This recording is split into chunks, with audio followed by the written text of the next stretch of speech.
BC United and the BC Conservative Party will eventually merge because they're the same party.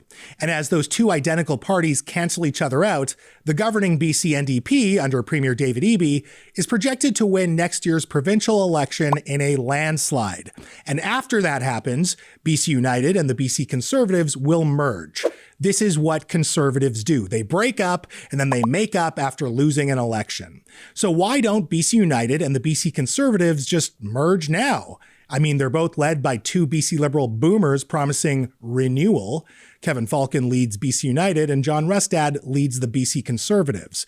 Both parties have vowed to scrap the carbon tax, which Falcon and Rustad proudly introduced to BC as part of the BC Liberal government.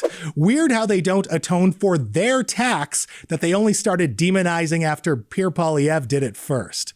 Both parties have promised to end drug decriminalization, although Premier David Eby already rolled back decriminalization, but I guess Falcon and Rustad really want to make sure that drug users are treated as criminals, not people.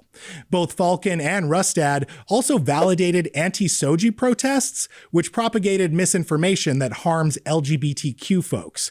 Both parties are also against Airbnb restrictions. And while Falcon is way more cringe, both Falcon and Rustad prioritize tourists and Airbnb hosts more than local renters who live and work in our communities. I mean, it's not like we're in a housing crisis or anything.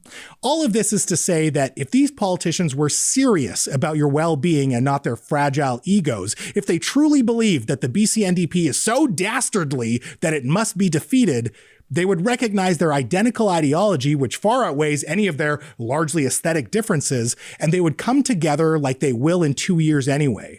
Instead, they're competing at the expense of vulnerable people in a pissing contest full of contradictions and backpedaling with no winners. Well, one winner, BC Premier David Eby.